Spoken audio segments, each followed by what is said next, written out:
Sekarang dari sisi Rida, sorry ya tadi agak sedikit gangguan. Kita lanjut dari sudut pandangnya si Rida ya. Entah setan apa yang merasuki pikiran Mas Adnan. Jadi sebelumnya itu si Adnan dan si Rida itu bercerai. Dikarenakan ada wanita lain, yaitu sang sekretarisnya sendiri ya, yaitu yang bernama Ella. Dia cerai ya karena nafsu ya. Kita lanjut. Entah setan apa yang merasuki pikiran Mas Adnan. Rumah tangga yang aman sentosa dia akhiri demi nafsu semata. Ini dari sudut pandang Rida ya. Setidak berharga itukah 7 tahun kebersamaan kami? Lalu apa arti bakti dan ketaatanku selama ini? Katanya dulu ia cinta mati, akan bersama hingga raga menua. Nyatanya silang kata itu pemanis bibir saja. Aku kini tak lebih dari sampah yang dibuang setelah manisnya hilang. Oh sepah, ya sepah, habis manis sepah dibuang gitu. Jika ada penobatan lelaki tertega, itu pantas disematkan padanya. Kalau aku seorang pendosa, durhaka dan tak tahu diri wajarlah. Ia berpaling, ini kan tidak. Hubungan kami pun baik-baik saja. Jangankan bertengkar, bahkan bersuara tinggi padanya pun aku tak pernah. Sudahlah. Takdir tidak dapat diubah. Jodohku dan jodohnya hanya di rentang 7 tahun saja. Meski belum dapat kulihat hikmah di balik tragedi ini, aku percaya pasti ada kebaikan di depan sana.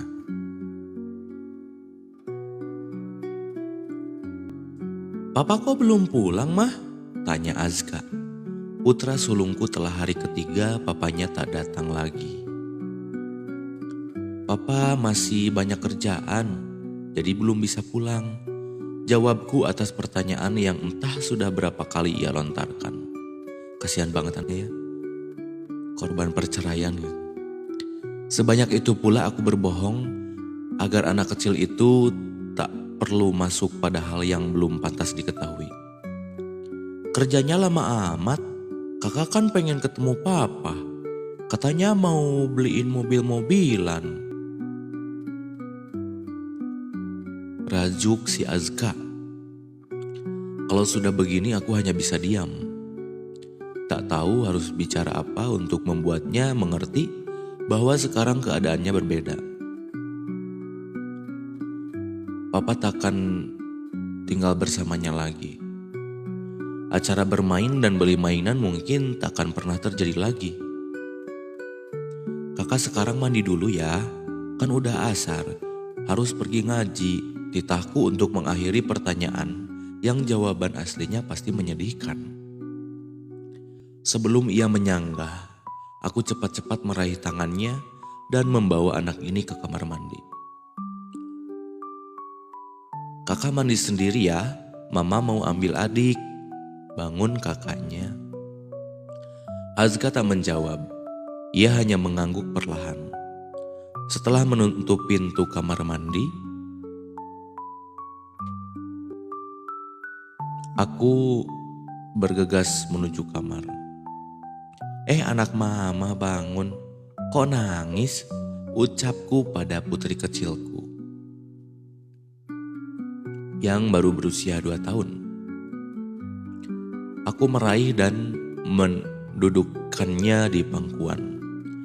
Kukecup pipi gembul yang membuat siapapun jadi gemas.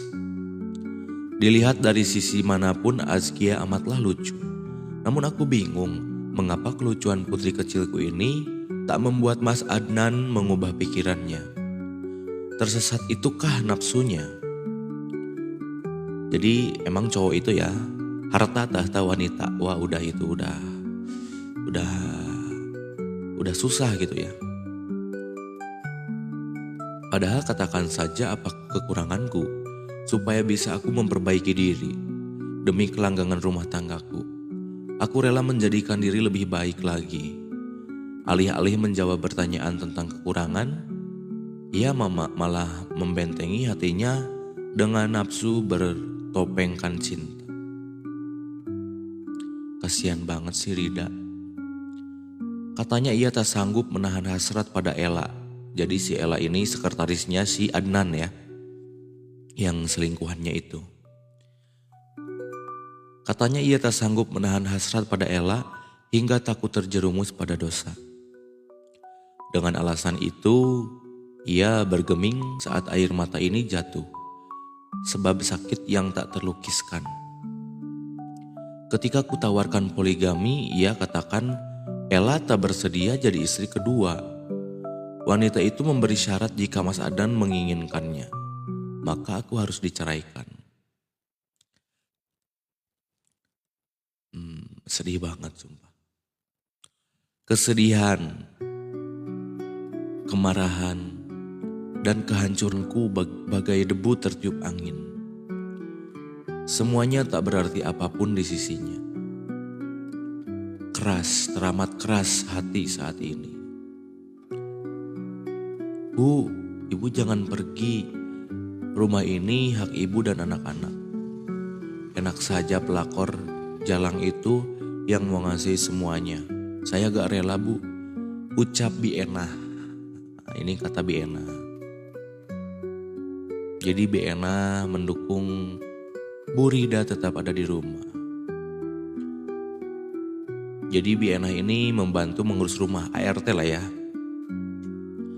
Aku mempengerjakan asisten saat mengandung Azkia. Sebelumnya semua aku tangani sendiri. Saya tak ingin hidup dalam bayang-bayang masa lalu, Bi. Saya juga ingin menyelamatkan anak-anak dari hayalan kebersamaan dengan papanya. Mereka akan lebih menderita kalau ada di sini. Saya ingin pergi dan melupakan semuanya. Saya dan anak-anak berhak bahagia, Bi. Lalu Biena memeluk Rida. Ia terisak-isak, sebab terlalu sedih melihat nasib majikannya ini. Bawa semua benda berharga, Bu. Jangan sisa satu pun untuk pelakor itu. Jual saja semua benda-benda ini dan bawa uangnya pergi. Saran Biena. Thank you yang udah tap-tap layar.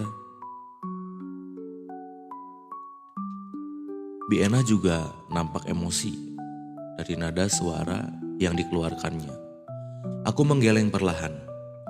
Kukatakan semua barang itu milik Mas Adnan.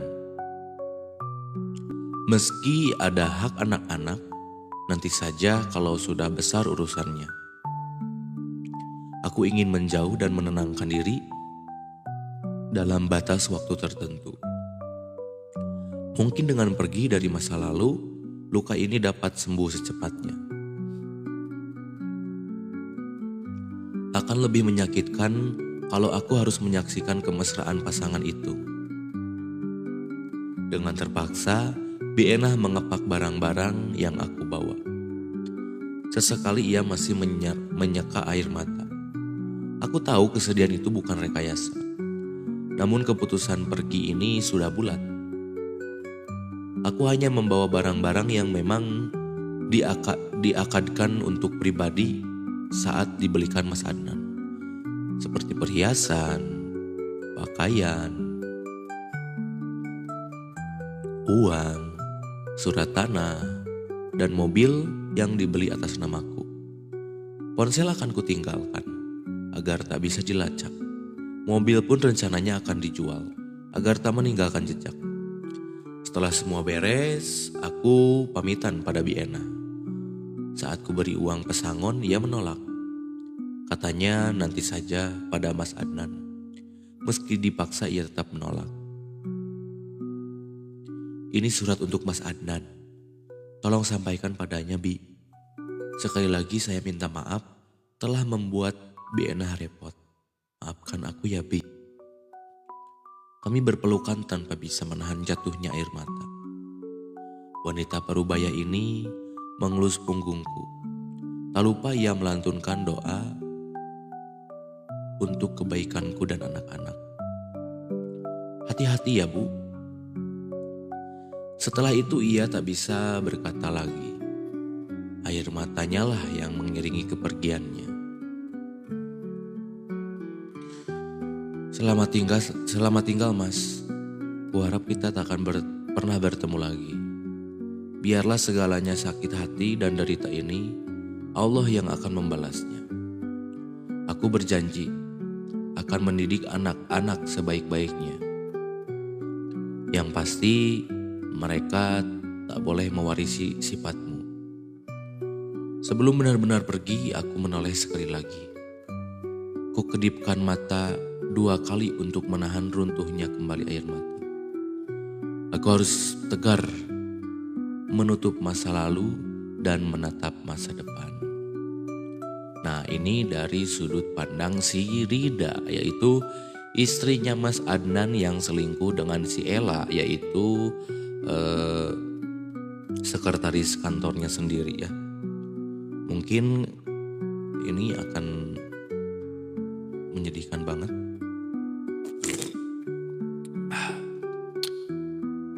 Ada yang pernah ngalamin kayak gini? Kalau misalnya kalian mau baca buku ini, ada di Play Store dan Playbooks ya. Wajah asli istri baruku ya, dengan judul Wajah Asli Istri Baruku di Play Store dan di Playbook. Kalian kalau misalkan mau baca, tinggal di kunjungin aja Play Store ya, di Play Store atau di Playbook. Ya seperti itu. Jangan lupa di subscribe dan dinyalakan lonceng notifikasinya. Nanti kita bahas lagi, mungkin sekarang ya, kita bahas dari sudut pandang Ella.